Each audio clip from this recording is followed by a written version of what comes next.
السلام علیکم۔ رات کے 8 بجے ہیں۔ یہ ریڈیو پاکستان ہے۔ خبرنامے کے ساتھ حاضر ہیں حمیرہ رانا اور نعیم زبیری۔ پہلے اہم خبروں کا خلاصہ۔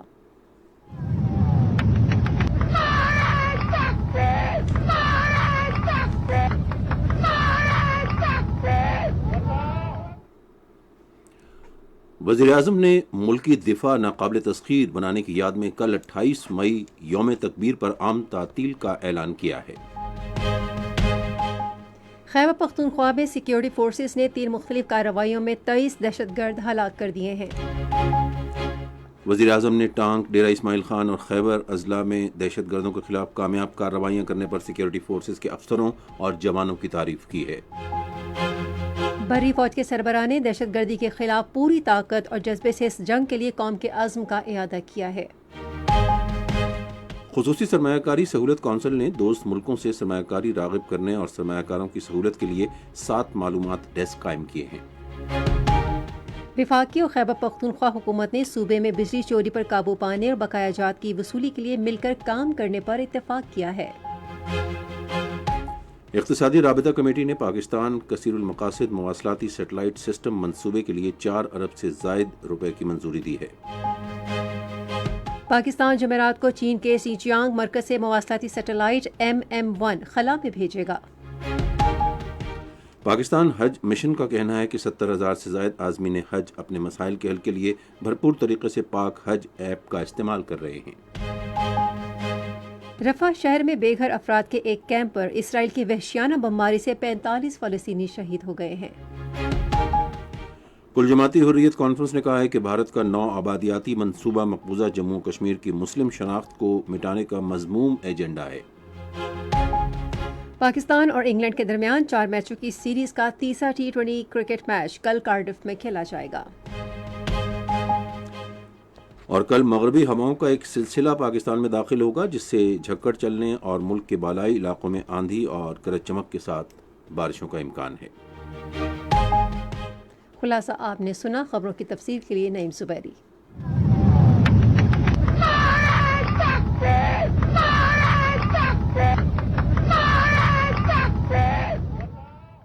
28 مئی 1998 کے ایٹمی تجربات کی یاد میں کل یوم تکبیر منایا جائے گا جس سے ملک کا دفاع ناقابل تسخیر ہوا۔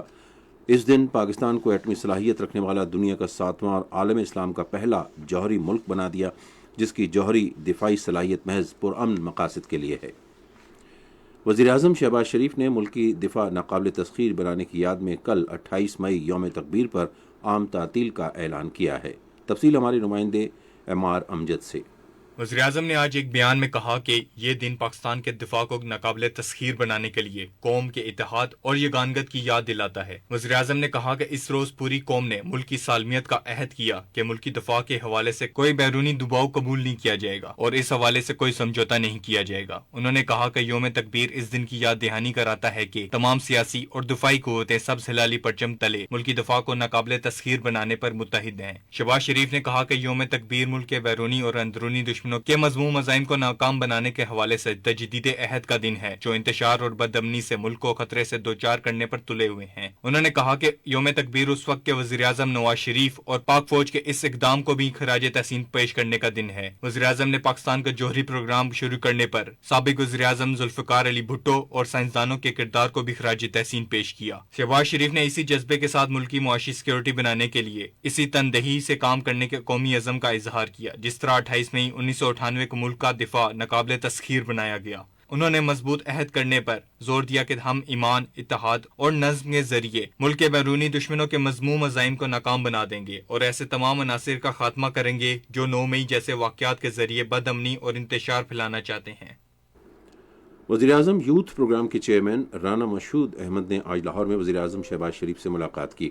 ملاقات کے دوران نوجوانوں کو بااختیار بنانے سے متعلق پروگراموں پر تبادلہ خیال کیا گیا۔ سابق وفاقی وزیر خواجہ سعد رفیق نے بھی آج لاہور میں وزیراعظم شہباز شریف سے ملاقات کی اور ملک کی مجموعی سیاسی اور معاشی صورتحال پر بات چیت کی۔ خیبر پختونخوا میں سیکیورٹی فورسز کی 3 کارروائیوں میں 23 دہشت گرد ہلاک ہو گئے ہیں۔ فوج کے شعبہ تعلقات عامہ کے مطابق گزشتہ روز پشاور کے علاقے حسن خیل میں خفیہ اطلاعات کی بنیاد پر ایک آپریشن کیا گیا. اس کارروائی میں 6 دہشت گرد مارے گئے اور ان کے کئی ٹھکانے تباہ کر دیے ہیں. کیپٹن حسین جہانگیر اور حوالدار شفیق اللہ آپریشن کے دوران دریری سے لڑتے ہوئے شہید ہو گئے. آج ضلع ٹانک میں ایک کارروائی میں سیکورٹی فورسز نے دہشت گردوں کے ٹھکانے کا سراغ لگا کر 10 دہشت گردوں کو ہلاک کر دیا. تیسری کارروائی ضلع خیبر کے علاقے باغ میں کی گئی، جس کے دوران 7 دہشت گرد مارے گئے اور 2 زخمی ہوئے. تاہم دہشت گردوں کے ساتھ شدید فائرنگ کے تبادلے میں 5 جوان بہادری سے لڑتے ہوئے شہید ہو گئے، جن میں نائک محمد اشفاق بٹ، لانس نائک سید دانش افکار، سپاہی تیمور ملک، سپاہی نادر صغیر اور سپاہی محمد یاسین شامل ہیں. ہلاک دہشت گردوں سے اسلحہ، گولہ بارود اور دھماکہ خیز مواد کی بڑی مقدار بھی برآمد کی گئی. یہ دہشت گرد سیکورٹی فورسز کے خلاف دہشت گردی کی لاتعداد سرگرمیوں اور شہریوں کے قتل میں ملوث تھے. علاقے میں موجودہ ممکنہ دہشت گردوں کے خاتمے کے لیے کارروائی کی جا رہی ہے. سیکورٹی فورسز ملک سے دہشت گردی کے ناسور کے خاتمے کے لیے پرعزم ہیں اور ہمارے دلیر جوانوں کی ایسی قربانیاں ہمارے عزم کو مزید مضبوط کرتی ہیں. وزیراعظم شہباز شریف نے ٹانک، ڈیرہ اسماعیل خان اور خیبر کے اسلام میں دہشت گردوں کے خلاف کامیاب کارروائی کرنے پر سیکورٹی فورسز کے افسروں اور جوانوں کی تعریف کی ہے. آج ایک بیان میں انہوں نے ضلع خیبر کے علاقے باغ میں ایک کارروائی کے دوران جام شہادت نوش کرنے والے پاک فوج کے 5 جوانوں سپاہی تیمور شہید، سپاہی نادر صغیر شہید، سپاہی محمد یاسین شہید، لانس نائک سید دانش افکار شہید اور نائک اشفاق بٹ شہید کو خراج عقیدت پیش کیا. مرحومین کے لیے درجات کی بلندی اور لواحقین کے ساتھ اظہار ہمدردی کرتے ہوئے وزیراعظم نے کہا کہ سیکورٹی فورسز نے اپنی جانوں کی پرواہ نہ کرتے ہوئے دہشت گردوں کے خاتمے کے لیے کارروائی کی. شہباز شریف نے ملک سے دہشت گردی کے مکمل خاتمے تک جنگ جاری رکھنے کا عزم ظاہر کیا. انہوں نے کہا کہ پوری قوم دہشت گردی کے خلاف جنگ میں سیکورٹی فورسز کے شانہ بشانہ کھڑی ہے.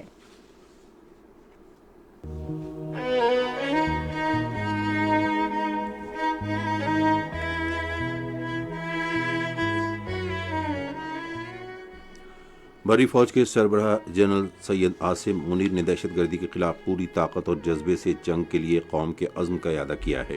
انہوں نے اس عزم کا اظہار آج پشاور میں شہید سپاہیوں کی نماز جنازہ کے موقع پر کیا.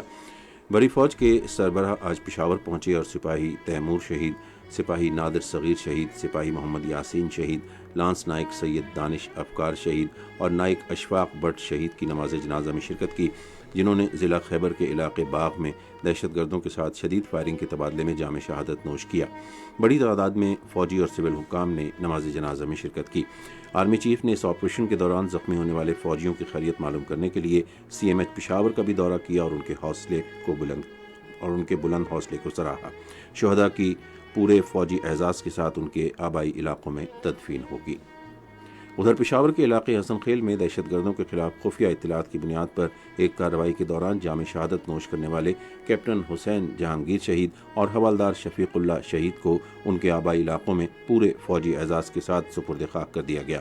شہداء کی نماز جنازہ میں حاضر سروس، اعلیٰ فوجی افسران، شہداء کے اہل خانہ اور مقامی افراد نے بڑی تعداد میں شرکت کی. بلوچستان کے وزیر اعلیٰ میر سرفراز بگٹی نے صوبے میں دہشت گردی ختم کرنے کے عزم کا اعادہ کیا ہے. انہوں نے آج کوئٹہ میں ایک اجلاس کے دوران صدارت کرتے ہوئے کہا کہ دہشت گردوں اور ان کے سہولت کاروں کے خلاف کارروائی کی جائے گی. انہوں نے اجلاس کے شرکاء کو ہدایت کی کہ شہداء کے لواحقین کو امدادی رقم کی فراہمی کا عمل تیز کیا جائے. انہوں نے کہا کہ بلوچستان کی ترقی کے لیے تمام دستیاب وسائل بروئے کار لائے جائیں گے. یہ خبریں آپ ریڈیو پاکستان سے سن رہے ہیں. اطلاعات و نشریات کے وزیر عطا اللہ تارڑ نے کہا ہے کہ سعودی عرب، متحدہ عرب امارات، قطر، چین، یورپی یونین، امریکہ، مشرق بعید سے سرمایہ کاری لانے کے لیے خصوصی سرمایہ کاری سہولت کونسل کے تحت 7 ڈیسک قائم کیے گئے ہیں. انہوں نے آج اسلام آباد میں ایک نیوز کانفرنس سے خطاب کرتے ہوئے کہا کہ دوست ممالک کے سرمایہ کاروں نے خصوصی سرمایہ کاری کونسل کے ذریعے فراہم کی گئی ون ونڈو سہولیات پر اطمینان کا اظہار کیا ہے. انہوں نے کہا کہ عرب امارات نے پاکستان میں $10 ارب کی سرمایہ کاری کا اعلان کیا ہے، جبکہ سعودی عرب کی طرف سے $5 ارب کی سرمایہ کاری کے حوالے سے پیش رفت جاری ہے. وزیر اطلاعات نے کہا کہ وزیراعظم شہباز شریف چین پاکستان اقتصادی راہداری منصوبے پر کام تیز کرنے کے لیے آئندہ چند روز میں چین کا دورہ کریں گے. عطا اللہ تارڑ نے کہا کہ پاکستان کی معیشت پروان چڑھ رہی ہے اور ترقی کی راہ پر گامزن ہے. انہوں نے کہا کہ کرنٹ اکاؤنٹ خسارے اور مہنگائی میں کمی آئی ہے، جبکہ IT کی برآمدات میں اضافہ ہوا ہے. انہوں نے کہا کہ عالمی مالیاتی ادارے بھی ہماری معیشت کی بحالی کا اعتراف کر رہے ہیں۔ وفاق اور خیبر پختونخوا کی حکومتوں نے بجلی کے شعبے میں نقصانات پر قابو پانے اور واجبات کی وصولیوں کے لیے مل کر کام کرنے پر اتفاق کیا ہے۔ یہ اعلان وزیر اعلیٰ خیبر پختونخوا علی امین گنڈاپور، وزیر داخلہ محسن نقوی اور وزیر توانائی سردار اویس احمد خان لغاری نے آج سپہر اسلام آباد میں ایک مشترکہ پریس نیوز کانفرنس کے دوران کیا۔ اس موقع پر گفتگو کرتے ہوئے علی امین گنڈاپور نے یقین دلایا کہ خیبر پختونخوا حکومت بجلی کے نقصانات کم کرنے کے لیے وفاقی حکومت کے ساتھ مل کر کام کرنے میں اپنا کردار ادا کرے گی۔ انہوں نے کہا کہ سرکاری نمائندوں اور کمیونٹی ارکان کے تعاون سے ایک مہم شروع کی جائے گی تاکہ بجلی کے مسائل کے حوالے سے عوام کو آگاہی فراہم کی جا سکے۔ وزیر اعلیٰ نے کہا کہ بجلی کے نقصانات پر قابو پانے کے حوالے سے حکمت عملی پر عمل درآمد شروع ہونے اور اس کے ثمرات کے حصول تک خیبر پختونخوا کے عوام کو فوری ریلیف دینے پر بھی اتفاق کیا گیا ہے۔ انہوں نے کہا کہ صوبائی حکومت خیبر پختونخوا کے مختلف حصوں میں بجلی کے نقصانات پر قابو پانے کے لیے شمسی توانائی کے لیے بھی اقدامات کرے گی۔ انہوں نے وفاقی حکومت کی مدد اور تعاون کا شکریہ ادا کیا۔ وزیر توانائی سردار اویس احمد خان لغاری نے کہا کہ نقصانات بجلی چوری پر قابو پانے اور بقایا جات کی وصولی کے لیے دیگر صوبوں میں بھی ایسا ماڈل تشکیل دیا جائے گا۔ کابینہ کی اقتصادی کمیٹی نے مختلف وزارتوں اور ڈویژنوں کے لیے 4 ارب روپے سے زائد کی منظوری دی ہے۔ اقتصادی رابطہ کمیٹی کا اجلاس آج وزیر خزانہ محمد اورنگزیب کی صدارت میں ہوا، جس میں فوجیوں کو تنخواہوں کی ادائیگی، اخراجات اور گزارا الاؤنس کے لیے 23,63,000 روپے کی منظوری دی گئی۔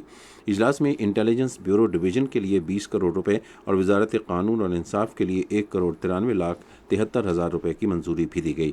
کمیٹی نے اس پارکوں کے لیے Pakistan multi mission communication satellite system کے منصوبے کی ضروریات پوری کرنے کے لیے 4 ارب 5 کروڑ روپے سے زائد کی منظوری بھی دی۔ ای سی سی نے SNGPL پر مبنی پلانٹس کو خریف سیزن کے لیے یوریا کھاد کی مسلسل فراہمی کے لیے رواں سال 31 مارچ سے 30 ستمبر تک 6 ماہ کی مدت کے لیے کام کرنے کی اجازت دی۔ چین نے کہا ہے کہ وہ سیکیورٹی تعاون مستحکم کرنے اور ملک میں چینی مزدوروں، منصوبوں اور تنصیبات کی حفاظت یقینی بنانے کے لیے پاکستان کے ساتھ کام جاری رکھے گا۔ چینی وزارت خارجہ کے ترجمان ماؤ ننگ نے آج بیجنگ میں صحافیوں کو معمول کی بریفنگ میں بتایا کہ چین مجرموں کو پکڑنے اور ان کو سزا دینے اور معاملے کی تہہ تک پہنچنے میں پاکستان کی مدد جاری رکھے گا۔ انہوں نے کہا کہ چین خطے کے تمام ممالک پر زور دیتا ہے کہ وہ انسداد دہشت گردی تعاون بڑھا کر دہشت گرد تنظیموں کا قلع قمع کریں اور تمام ممالک کے ترقیاتی مفادات کو آگے بڑھائیں۔ پاکستان حج مشن نے کہا ہے کہ 70,000 سے زائد عازمین حج پوری فعالیت کے ساتھ پاک حج ایپ کا استعمال کر رہے ہیں، جس کے ذریعے حج سے متعلق تمام سرگرمیوں کی نگرانی کی جا رہی ہے۔ وزارت مذہبی امور کو اس ایپ کے ذریعے 20,000 سے زائد شکایات موصول ہو چکی ہیں، جن کا احسن انداز میں ازالہ کیا گیا۔ پاک حج ایپ میں عازمین کی ذاتی تفصیلات، گروپ انفارمیشن، محرم سے متعلق تفصیل، مددگار کے بارے میں اطلاعات، اضافی سہولیات، حج واجبات، نامزد کیے گئے شخص کے بارے میں اطلاعات، بینک اکاؤنٹ کی تفصیلات اور تربیتی شیڈول سمیت تمام ضروری تفصیلات دستیاب ہیں۔ عازمین حج اپنی شکایات پاک حج ایپ، واٹس ایپ یا پاکستان حج مشن کی ٹول فری ہیلپ لائنز 0092 337 651 0004 0092 337 651 0003 0092 337 651 0005 اور 0092 306 3332 555 پر درج کرا سکتے ہیں۔ پاکستانی عازم حج محمد عمران کامرانی نے ریڈیو پاکستان کو بتایا کہ پاک حج ایپ کے ذریعے انہیں اپنا کھویا ہوا سامان 24 گھنٹے میں واپس مل گیا۔ لاہور سے ایک بزرگ عازم حج شاکر الیاس نے پاک حج ایپ کی تعریف کرتے ہوئے کہا کہ اس کے ذریعے عازمین کو اپنی شکایات اور مسائل کے حل کے لیے حکام کی جانب سے مثالی تعاون حاصل ہو رہا ہے۔ اسلام آباد سے مسرت آفتاب نے اقدام کو سراہتے ہوئے کہا کہ ایپ کے ذریعے حکام کی جانب سے فوری جواب موصول ہو جاتا ہے۔ انہوں نے کہا کہ انفارمیشن ٹیکنالوجی کے دور میں رہتے ہوئے پاکستان کو عازمین نے حج کی سہولت کے لیے مزید ایسے اقدامات کرنے چاہئیں۔ پنجاب کی وزیر اعلیٰ مریم نواز شریف نے کہا ہے کہ صوبے میں صنعت کے فروغ کے لیے خصوصی اقتصادی زونز قائم کیے جائیں گے۔ تفصیل ہمارے لاہور کے نمائندے اطہر رسول سے۔ لاہور میں اسپیشل اکنامک زونز کے امور سے متعلق اجلاس ہوا، جس میں ان زونز میں دستیاب کاروباری سہولیات کا جائزہ لیا گیا۔ اجلاس سے خطاب کرتے ہوئے وزیر اعلیٰ نے کہا کہ صنعتوں کے قیام کے طریقہ کار کو آسان اور تیز ترین بنا دیا جائے گا۔ وزیر اعلیٰ نے صوبے میں صنعتی فروغ کے اہداف کے حصول میں ناکامی پر ناراضگی کا اظہار کرتے ہوئے ناقص کارکردگی پر انڈسٹریل اسٹیٹس کے سربراہان اور بورڈز تبدیل کرنے اور ان کی پرفارمنس آڈٹ کروانے کی ہدایت کی۔ ہاشو گروپ اور دیوان موٹرز پرائیویٹ لمیٹڈ پاکستان میں برقی گاڑیوں کے انفراسٹرکچر میں توسیع کے لیے ایک بڑا منصوبہ شروع کر رہے ہیں۔ اس تعاون کا مقصد ہاشو گروپ کے ہوٹلز اور ریزارٹس کے وسیع نیٹ ورک میں برقی گاڑیوں کی چارجنگ کے آلات کی مرحلہ وار تنصیب ہے۔ یہ چارجر یورپی معیار کی گاڑیوں کے لیے ڈیزائن کیے گئے ہیں جو الیکٹرک گاڑیوں کی متنوع رینج کے لیے مسابقت کو یقینی بناتے ہیں۔ ان اقدامات کے فروغ کے حوالے سے خصوصی سرمایہ کاری سہولت کونسل نے اہم کردار ادا کیا ہے، جس کا مقصد پاکستان میں کاربن کے اخراج میں کمی لانا ہے۔ پاکستان کوسٹ گارڈز نے بلوچستان کے علاقے اتھل میں معمول کی تلاشی کی کارروائیوں کے دوران بھارتی گٹکے کے 4650 پیکٹ جبکہ غیر ملکی سگریٹ کے 85 پیکٹ پر مشتمل کھیپ برآمد کی ہے۔ تفصیلات کے مطابق مجرموں کے خلاف قانونی کارروائی کا آغاز کر دیا گیا ہے۔ وزیراعظم شہباز شریف نے ہدایت کی ہے کہ مارگلہ کی پہاڑیوں پر لگی آگ بجھانے کے لیے تمام ممکنہ وسائل استعمال کیے جائیں۔ وزیراعظم کی ہدایت پر مارگلہ کی پہاڑیوں پر لگی آگ بجھانے کی کارروائی میں ہیلی کاپٹرز بھی شامل کر لیے گئے ہیں۔ شہباز شریف نے ہدایت کی کہ یقینی بنایا جائے کہ آگ سے انسانی زندگیوں اور جنگلی حیات کو نقصان نہ پہنچے۔ یہ خبریں ریڈیو پاکستان سے نشر کی جا رہی ہیں۔ امریکہ میں پاکستان کے سفیر مسعود خان نے غزہ میں فوری جنگ بندی کا مطالبہ کیا ہے۔ امریکی ریاست میری لینڈ کے شہر بالٹیمور میں ایک تقریب سے خطاب کرتے ہوئے انہوں نے امریکہ پر زور دیا کہ وہ مشرق وسطیٰ کے خونی بحران کے حل کے لیے اپنی قیادت میں 2 ریاستی حل کو یقینی بنائے۔ سالانہ 3 روزہ کنونشن میں امریکہ اور دنیا بھر سے ہزاروں مسلمانوں نے شرکت کی۔ فلسطین میں جنوبی شہر رفح میں قائم بے گھر افراد کے کیمپ پر اسرائیلی فضائی حملے میں 45 فلسطینی شہید اور 160 سے زائد زخمی ہو گئے ہیں۔ یہ حملہ شہریوں کے تحفظ کے لیے عالمی عدالت انصاف کی طرف سے اسرائیل کو تمام کارروائیاں روکنے کے حکم کے 2 دن بعد کیا گیا۔ شمال مغربی رفح کے علاقے میں حملوں سے بچ کر پناہ لینے والے افراد کے لاتعداد کیمپ موجود ہیں۔ سوشل میڈیا پر دکھائی گئی تصاویر میں خیموں میں پھیلتی ہوئی آگ اور نعشوں اور زخمیوں کو نکالتے ہوئے دکھایا گیا ہے۔ تقریباً 10 لاکھ فلسطینی جزوی طور پر تباہ شدہ رفح سے غزہ کے دیگر حصوں میں چلے گئے ہیں۔ بہت سے علاقوں میں صفائی ستھرائی اور پانی کی فراہمی کا کوئی انتظام نہیں ہے۔ آج برسلز میں یورپی یونین کے ماہانہ اجلاس میں رفح میں یورپی یونین بارڈر مشن کو فعال کرنے پر اصولی طور پر اتفاق رائے ہو گیا ہے۔ تنظیم کے خارجہ پالیسی کے سربراہ جوزف بوریل نے اجلاس سے پہلے اظہار خیال کرتے ہوئے کہا کہ آج ہم ایک ایسا سیاسی فیصلہ کر سکتے ہیں اور پھر تکنیکی طور پر اس پر عمل درآمد کی ضرورت ہے۔ ہلاک یورپی یونین کے سرحدی امدادی مشن کی بحالی پر غور کر رہا ہے جو 7 اکتوبر سے غیر فعال ہے۔ بھارت کے غیر قانونی زیر قبضہ جموں کشمیر میں کل جماعتی حریت کانفرنس کی قیادت نے کہا ہے کہ بھارت کا نوآبادیاتی منصوبہ ایک مذموم ایجنڈا ہے جس کا مقصد مقبوضہ علاقے کی مسلم اکثریتی شناخت کو مٹانا ہے۔ کل جماعتی حریت کانفرنس کے ترجمان عبدالرشید منہاس نے ایک بیان میں کہا کہ ہندتوا تنظیموں، راشٹریہ سوئم سیوک سنگھ اور بھارتیہ جنتا پارٹی کے زیر قیادت مودی حکومت مقبوضہ کشمیر کو اپنی ایک کالونی سمجھتی ہے اور کشمیری عوام کے ساتھ غلاموں جیسا سلوک کر رہی ہے۔ ادھر کشمیر میڈیا سروس نے ایک رپورٹ میں کہا کہ مقبوضہ کشمیر میں لوگوں کو بھارتی قابض فورسز کی طرف سے غیر انسانی محاصرے کی وجہ سے شدید جسمانی اور ذہنی اذیت کا سامنا ہے۔ ماہرین صحت کا کہنا ہے کہ مقبوضہ علاقے میں 10 لاکھ سے زائد بھارتی فوجیوں کی تعیناتی کی وجہ سے کشمیری عوام کی زندگی جہنم بن چکی ہے۔ راتوں کو جاگنے اور مسلسل محاصرے اور تلاشی کی کارروائیوں، گھروں پر چھاپوں اور جھوٹے الزامات کے تحت کشمیری نوجوانوں کی گرفتاریوں کی وجہ سے مظلوم کشمیری شدید مشکلات اور مصائب کا شکار ہیں۔ سرکردہ امریکی روزنامہ نیو یارک ٹائمز نے کہا ہے کہ بھارت میں نریندر مودی کے زیر قیادت بھارتیہ جنتا پارٹی کی ایک اور کامیابی سے ملک میں مسلمانوں اور دوسری اقلیتوں کو ایک نیا خطرہ لاحق ہوگا۔ روزنامے نے ایک مضمون میں لکھا ہے کہ انتخابات میں نریندر مودی کی جیت ایک بڑے جتھے کی حکمرانی اور بااثر ہندو اکثریت کے ہاتھوں 20 کروڑ مسلمانوں کا استحصال ثابت ہوگی۔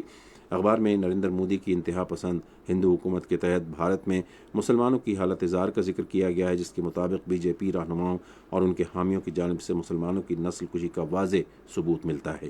مضمون میں بتایا گیا ہے کہ بھارت میں اسلام کے خلاف نفرت کوئی نئی بات نہیں ہے، تاہم مودی حکومت میں مسلمانوں کے خلاف نفرت ریاستی پالیسی بن گئی ہے۔ آپ سن رہے ہیں ریڈیو خبرنامہ۔ ریڈیو خبرنامے میں اب وقت ہوا ہے کھیلوں کی خبروں کا۔ آئیے سنتے ہیں حمیرہ رانا سے۔ پاکستان اور انگلینڈ کے درمیان 4 میچوں کی سیریز کا تیسرا T20 میچ کل کارڈف میں کھیلا جائے گا۔ میچ رات 10:30 بجے شروع ہوگا۔ انگلینڈ کو سیریز میں 1-0 کی برتری حاصل ہے۔ پاکستان اور انگلینڈ کی خواتین ٹیموں کے درمیان 3 میچوں کی سیریز کا تیسرا ایک روزہ بین الاقوامی کرکٹ میچ بدھ کو چیمپس فورڈ میں کھیلا جائے گا۔ میچ سپہر 3 بجے شروع ہوگا۔ قومی نیٹ بال چیمپئن شپ کل سے اسلام آباد میں شروع ہوگی۔ ٹورنامنٹ کا انعقاد قومی نیٹ بال فیڈریشن نے کیا ہے۔ ملک بھر سے مرد و خواتین کی 17 ٹیمیں شرکت کریں گی۔ ان ٹیموں میں پاک آرمی، واپڈا، police, Pakistan air force, navy, railway, Pakistan boards, higher education commission, Punjab, Balochistan, Sindh, Khyber Pakhtunkhwa, Gilgit Baltistan, Azad Jammu Kashmir elite academy اور اسلام آباد شامل ہیں۔ چیمپئن شپ اگلے ماہ کی 30 تاریخ تک جاری رہے گی۔ پہلی بین صوبائی خواتین سافٹ بال چیمپئن شپ جمعرات سے ہفتے تک فٹ بال اسٹیڈیم کراچی میں کھیلی جائے گی۔ ٹورنامنٹ میں پنجاب، بلوچستان، خیبر پختونخوا اور میزبان سندھ کی ٹیمیں حصہ لیں گی۔ ٹورنامنٹ کے انعقاد پاکستان نیشنل شپنگ کارپوریشن کر رہی ہے۔ چیمپئن شپ میں 18 برس سے 28 برس تک کے ایتھلیٹس شرکت کریں گے۔ آسٹریلیا کی والی بال ٹیم اسلام آباد میں پاکستان کے خلاف 3 میچوں کی والی بال سیریز کھیلے گی۔ پہلا میچ پاکستان سپورٹس کمپلیکس اسلام آباد میں کھیلا جائے گا۔ دوسرا میچ جمعرات اور تیسرا میچ جمعرات کو اسی مقام پر ہوگا۔ تمام میچ شام 6:30 بجے شروع ہوں گے اور شائقین کے لیے داخلہ مفت ہوگا۔ Pakistan wheel chair cricket team نے دوسری مرتبہ ایشین چیمپئن شپ جیتنے کے بعد آج لاہور میں قذافی اسٹیڈیم میں پاکستان کرکٹ بورڈ کے چیئرمین محسن نقوی سے ملاقات کی۔ محسن نقوی نے جیتنے والی ٹیم کے کھلاڑیوں کو مبارکباد دی اور ان کی کارکردگی کی تعریف کی۔ انہوں نے کہا کہ وہ ویل چیئر کرکٹ ٹیم کی کامیابیوں پر خوش ہیں۔ چیئرمین پی سی بی نے کہا کہ P C B wheelchair cricket team کی حمایت جاری رکھے گی۔ انہوں نے کہا کہ ٹیم سخت محنت جاری رکھے ہوئے ہے اور پاکستان کے لیے مزید اعزازات جیتنے کا سلسلہ جاری رکھے ہوئے ہے۔ اور سعودی عرب کی فٹ بال ٹیم فیفا عالمی کپ 2026 کوالیفائر میچ کے لیے اگلے ماہ کی 5 تاریخ کو اسلام آباد پہنچے گی، جہاں وہ پاکستان کے خلاف میچ کھیلے گی۔ پاکستان اور سعودی عرب کے درمیان اگلے ماہ کی 6 تاریخ کو پاکستان سپورٹس کمپلیکس کے جناح فٹ بال اسٹیڈیم میں میچ شیڈول ہے۔ فیفا عالمی کپ 2026 کوالیفائر راؤنڈ 2 میں پاکستان کا یہ آخری ہوم میچ ہے۔ یہ تو تھی کھیل کے میدان سے کچھ خبریں، اور ہم نعیم زبیری سے جانتے ہیں کہ تجارت کی دنیا میں کیا ہو رہا ہے۔ پاکستان سے 80 رکنی کاروباری اور تجارتی وفد ایتھوپیا کا 5 روزہ دورہ کرے گا۔ زراعت، اشیاء سازی، کانکنی، سیاحت اور ادویہ سازی سمیت مختلف شعبوں کی نمائندگی رکھنے والے بڑی تعداد میں پاکستانی صنعت کار اور سرمایہ کار وفد میں شامل ہوں گے۔ وفد چھٹے بین الاقوامی مینوفیکچرنگ تجارتی میلے، ایتھوپیا پاکستان بزنس فورم، کاروباری اجلاسوں میں شرکت اور صنعتی پارکوں کا دورہ کرے گا۔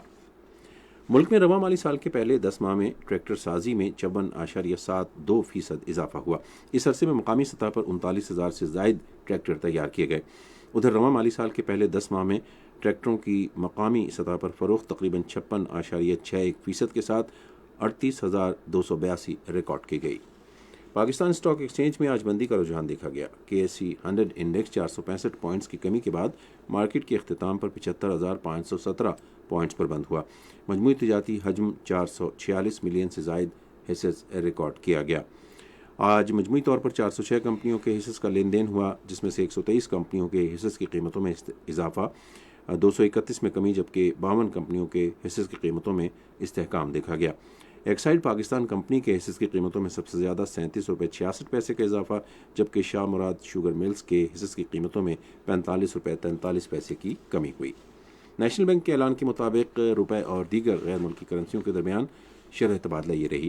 امریکی ڈالر قیمت خرید 277 روپے 90 پیسے اور قیمت فروخت 278 روپے 40 پیسے، پاؤنڈ اسٹرلنگ 354 روپے 11 پیسے اور 354 روپے 75 پیسے، یورو 302 روپے 13 پیسے اور 302 روپے 68 پیسے، سعودی ریال 74 روپے 11 پیسے اور 74 روپے 24 پیسے، UAE درہم 76 روپے 20 پیسے اور 76 روپے 34 پیسے، جاپانی ین قیمت خرید 1 روپے 77 پیسے اور قیمت فروخت بھی 1 روپے 77 پیسے۔ آج کراچی میں 10 گرام سونے کی قیمت 2,06,965 روپے رہی۔ کراچی پورٹ ٹرسٹ پر گزشتہ 24 گھنٹے کے دوران 3,58,745 میٹرک ٹن برآمدی اور درآمدی سامان کی نقل و حمل ہوئی۔ یہ تھیں کچھ اہم تجارتی خبریں، اور اب جانتے ہیں کچھ خبریں فن کی دنیا سے متعلق۔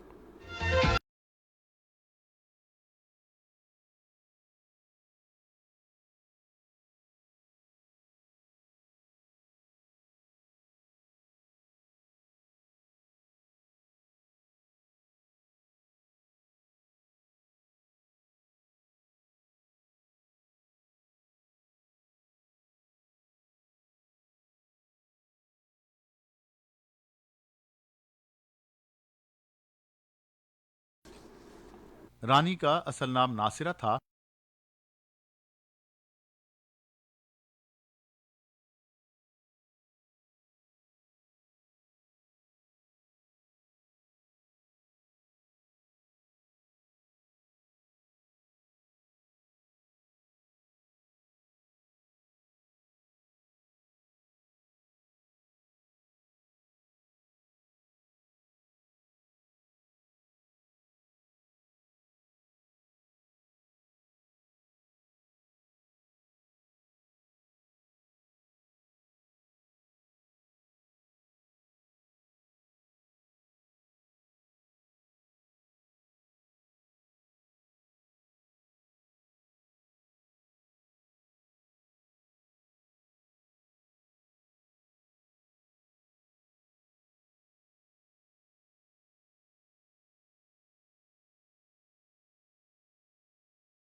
کہ حالات زندگی کے حوالے سے ہمارے لاہور کے نمائندے سجاد پرویز کی رپورٹ آپ سن رہے تھے۔ فرانس میں ہونے والے کانز فلم فیسٹیول کی 77 ایڈیشن کی رنگا رنگ تقریب اپنے اختتام کو پہنچ گئی۔ فیسٹیول کا سب سے بڑا ایوارڈ پام ڈیور امریکی کامیڈی ڈرامہ فلم انورا نے جیت لیا۔ تقریب میں لیمانز جیسی بہترین اداکار قرار پائے، جبکہ کارلا سوفا کے علاوہ سیلینا گومیز اور زو سالڈا بہترین اداکارہ کا ٹائٹل حاصل کرنے میں کامیاب رہے۔ اس کے علاوہ گرینڈ پرائز ایوارڈ بھارتی رائٹر ہدایتکار پائل کپاڈیا نے drama film all we merchant as light پر جیتا۔ یہ تو تھی فن کی دنیا سے کچھ خبریں، اور اب چلتے ہیں آپ کو لے کے ہم سائنس کی دنیا میں۔ سیٹلائٹ آئی کیوب قمر کو کامیابی سے بھجوانے کے بعد پاکستان جمعرات کو جدید ترین مواصلاتی سیارہ MM1 خلا میں بھیجے گا۔ سیارہ پاک سیٹ MM1 چین کے سیٹلائٹ لانچ سینٹر زی چانگ سے چھوڑا جائے گا۔ اسپارکو سیارہ MM1 پاکستانی سائنسدانوں اور انجینئرز کی انتھک کوششوں کا نتیجہ ہے، اور یہ وسیع تر مواصلاتی اور رابطے کے تناظر میں ملک کی بڑھتی ہوئی ضروریات کو پورا کرے گا۔ اسپارکو حکام کے مطابق یہ سیارہ دور دراز علاقوں کو انٹرنیٹ فراہم کرتے ہوئے پاکستان کو ڈیجیٹل دور میں داخل ہونے کے عمل کو تیز کرنے میں بھی مدد دے گا۔ ہنگامی ادویات کا عالمی دن آج منایا گیا۔ اس سال یہ دن ہنگامی ادویات پر موسمیاتی تبدیلی کے اثرات کے نام ہے۔ ملک میں مغربی ہواؤں کا ایک سلسلہ کل مغربی حصوں میں داخل ہوگا اور آئندہ 4 روز تک بالائی علاقوں میں گرد آلود ہواؤں، آندھی اور بعض مقامات پر بارش کا سبب بنے گا۔ بلوچستان کے اضلاع کوئٹہ، شیرانی، جوب، قلعہ سیف اللہ، زیارت، کوہلو، پشین، قلعہ عبداللہ، چمن، موسیخیل اور بارخان میں بارش اور جھکڑ چڑھنے کا امکان ہے۔ سندھ میں کراچی، ٹھٹہ، بدین، حیدرآباد، سجاول اور ٹنڈو محمد خان میں آندھی چلنے اور بارش کا امکان ہے۔ اسی طرح پنجاب کے اضلاع راولپنڈی، مری، اٹک، چکوال، جہلم، منڈی بہاؤدین، گوجرانوالا، حافظ آباد، لاہور، قصور، اوکاڑا، جھنگ، خوشاب، سرگودا اور میاں والی میں تیز آندھی چکر چلنے اور کہیں کہیں بارش ہو سکتی ہے۔ خیبر پختونخوا کے اضلاع چترال، دیر، سوات، ہزارہ ڈویژن، مالاکنڈ ڈویژن، پشاور، مردان، بنو، خیبر پختونخوا میں تیز ہوائیں چلنے اور بارش کا امکان ہے۔ گلگت بلتستان اور آزاد کشمیر کے متعدد اضلاع میں بھی جھکڑ چلنے اور بارش کا امکان ہے۔ موسم کی مزید تازہ ترین صورتحال جانتے ہیں ماہر موسمیات غلام مرتضیٰ سے۔ موسم کی تازہ ترین صورتحال کے مطابق اس وقت ملک کے بیشتر میدانی علاقے شدید گرمی کے زیر اثر ہیں اور آئندہ 24 گھنٹوں کے دوران بھی ملک کے بیشتر علاقوں میں موسم گرم اور خشکی رہے گا، تاہم منگل بعد از دوپہر آندھی اور جھکڑ چلنے کا امکان۔ آج ریکارڈ کیے گئے زیادہ درجہ حرارت موجوداڑو شہید بے نظیر آباد میں 52 ڈگری سینٹی گریڈ، جبکہ دادو جیکب آباد میں 51 degree centigrade, Khairpur, Larkana, Rohri, چبی، بکر، رحیم یار خان، سکرنڈ، سکھر میں 50 ڈگری سینٹی گریڈ، جبکہ خانپور، کوٹ اردو، پٹھیدن، ملتان اور ڈیرہ غازی خان میں 49 ڈگری سینٹی گریڈ ریکارڈ کیا گیا۔ اسی طرح ملک کے دوسرے شہروں کے زیادہ درجہ حرارت اسلام آباد میں 42، مری میں 30، لاہور میں 45، کراچی میں 38، پشاور میں 44، کوئٹہ میں 35، مظفر آباد میں 42، گلگت میں 37، اسکردو میں 30، سری نگر میں 32، جموں میں 43، لیہ میں 23، پلوامہ میں 32، اننت ناگ میں 33 اور شوپیاں میں زیادہ درجہ حرارت 32 ڈگری سینٹی گریڈ ریکارڈ کیا گیا۔ گزشتہ 24 گھنٹوں کے دوران بھی ملک کے بیشتر علاقے شدید گرمی کی لپیٹ میں ہی رہے۔ خبرنامہ ختم کرنے سے پہلے اہم خبروں کا خلاصہ ایک بار پھر سماعت کیجیے۔ وزیر اعظم نے ملکی دفاع ناقابل تسخیر بنانے کی یاد میں کل 28 مئی یوم تکبیر پر عام تعطیل کا اعلان کیا ہے۔ خیبر پختونخوا میں سیکیورٹی فورسز نے 3 مختلف کارروائیوں میں 23 دہشت گرد ہلاک کر دیے ہیں۔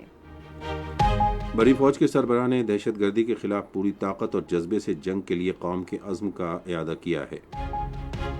پاکستان حج مشن کا کہنا ہے کہ 70,000 سے زائد عازمین حج اپنے مسائل کے حل کے لیے بھرپور طریقے سے پاک حج ایپ کا استعمال کر رہے ہیں۔ خبرنامہ آپ نے سنا۔ پینل انجینئر تھے نوید اکرم، سپروائزر شعبہ اردو منصور الرشید، مدیر ہوم ڈیسک اور فورن ڈیسک کمل شمی، مدیر اعلیٰ رانا غلام مصطفیٰ، نگران اعلیٰ امان اللہ سپرا، پیشکش شعبہ خبر ریڈیو پاکستان۔ مزید خبروں اور تجزیوں کے لیے ہماری ویب سائٹ ہے radio.gov.pk اور آپ ریڈیو پاکستان کے آفیشیل فیس بک پیج ریڈیو پاکستان نیوز پر خبرنامے کی براہ راست ویڈیو سٹریمنگ بھی ملاحظہ کر سکتے ہیں۔ اس کے ساتھ ہی نعیم زبیری، حمیرہ رانا اپنی نیوز ٹیم کے ہمراہ آپ سے چاہتے ہیں اجازت۔ اللہ حامی و ناصر۔